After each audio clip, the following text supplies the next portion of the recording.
Rawa Pening ini adalah satu-satunya rawa yang ada di Kabupaten Semarang, sekaligus juga menjadi salah satu objek wisata yang ada di kabupaten ini. Dulunya sebagian besar masyarakat yang hidup di sekitar Rawa Pening ini bermata pencaharian sebagai nelayan yang mencari ikan di dalam rawa. Tapi karena lambat laun, semakin banyak enceng gondok yang tumbuh di Rawa Pening, sehingga banyak juga para nelayan yang akhirnya beralih dari yang tadinya mencari ikan menjadi pencari enceng gondok sebagai sumber mata pencaharian mereka. Di sini saya tidak akan mengajak Anda untuk berwisata di Rawa Pening, tapi saya akan mengajak Anda untuk menilik lebih jauh bagaimana aktivitas para nelayan yang beralih menjadi pencari enceng gondok di Rawa Pening ini. Rawa Pening, danau alam yang terletak di cekungan terendah antara Gunung Merbabu, Gunung Telomoyo, dan Gunung Ungaran, kini mengalami pendangkalan disertai pertumbuhan enceng gondok yang tentunya membuat populasi ikan di Rawa Pening berkurang. Di tengah kepungan enceng gondok, selipan keindahan di rawa seluas 2.700 hektar ini tetap masih menjadi daya tarik wisatawan untuk berkunjung ke Rawa Pening. Pagi ini, di tengah ramainya wisatawan yang berkunjung, di hamparan Rawa Pening saya melihat beberapa nelayan dengan perahu kecilnya berlayar di antara area yang ditumbuhi enceng gondok. Saya pun mencoba untuk mengikuti aktivitas salah satu nelayan yang akan berangkat untuk mencari tanaman enceng gondok.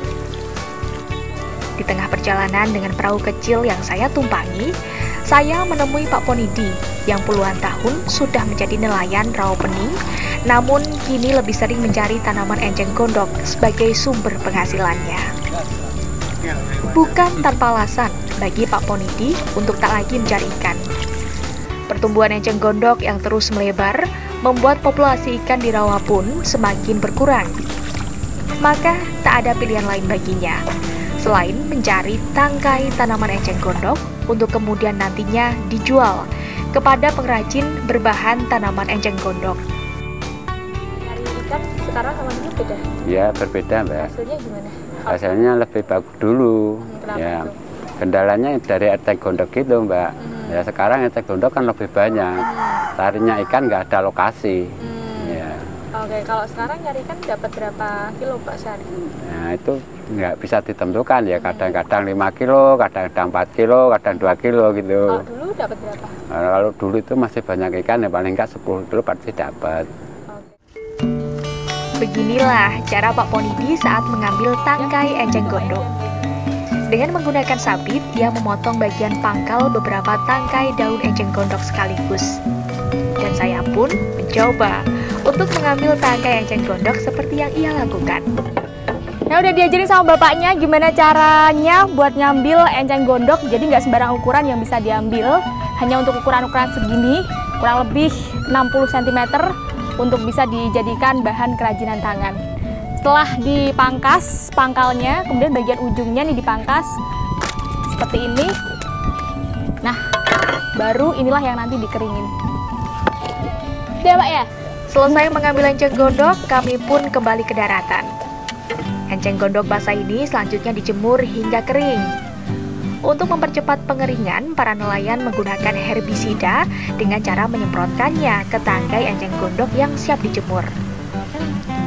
Dibutuhkan waktu kurang lebih 1 minggu untuk pengeringan enceng gondok tanpa menggunakan herbisida. Dengan menggunakan herbisida, hanya dibutuhkan 2 hingga 3 hari agar enceng gondok benar-benar kering. Enceng gondok kering ini kemudian dikumpulkan dan nantinya dijual kepada pengepul setiap seminggu sekali dengan harga jual Rp4.000 per kilogramnya. Para nelayan rata-rata mendapatkan penghasilan Rp50 hingga Rp70.000 per harinya dari enceng gondok ini. Enceng gondok kering dimanfaatkan oleh para pengrajin untuk membuat berbagai macam kerajinan tangan. Saya pun jadi penasaran, bentuk kerajinan seperti apa yang dihasilkan dari tanaman enceng gondok ini. Dan tak jauh dari Rawa Pening, tepatnya di wilayah Lopai Tuntang, saya pun mendatangi salah satu tempat produksi kerajinan tangan dari enceng gondok. Bahan baku enceng gondok di tempat ini didapatkan dari Rawa Pening. Berbagai macam barang kerajinan enceng gondok dibuat, mulai dari pernak-pernik hingga perabotan rumah tangga. Harganya pun bervariasi, mulai dari Rp2.000 hingga belasan juta rupiah. Untuk pernak-pernik kecil hingga alas kaki, harganya mulai Rp2.000 hingga belasan ribu rupiah.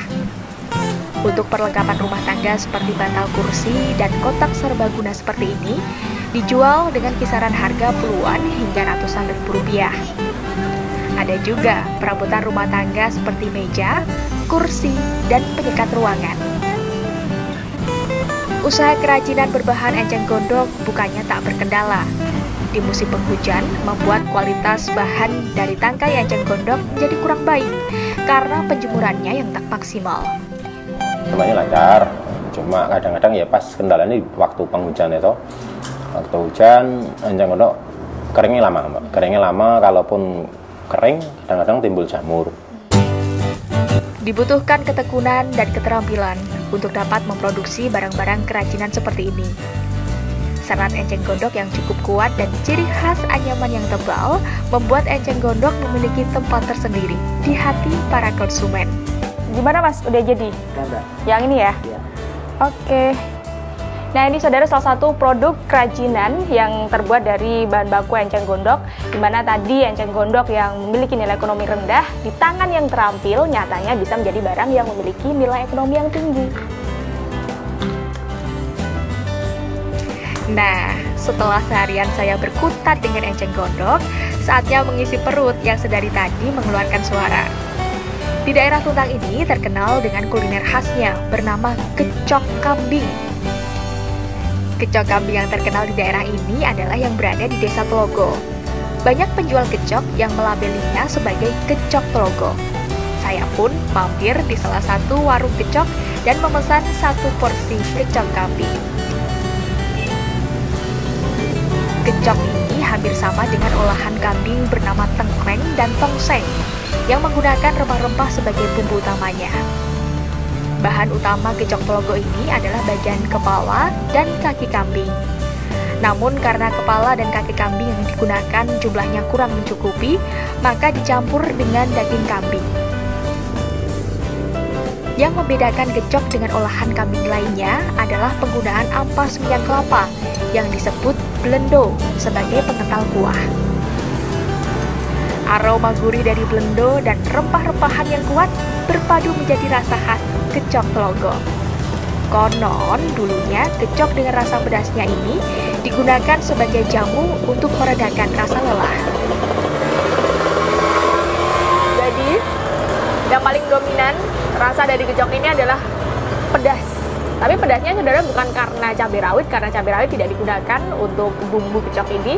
Jadi pedasnya di sini adalah pedas lebih ke jahe dan juga lada. Tapi enak. Rawa pening dan sebaran tanaman enceng gondok yang kian menutupi danau hingga 60% dari luas total danau. Tentu saja bukanlah permasalahan terganggunya keseimbangan alam yang bisa dianggap sepele. Aksi Save Rawa Pening yang tiap tahunnya dilakukan oleh relawan lingkungan tentunya tak bisa berjalan sendiri.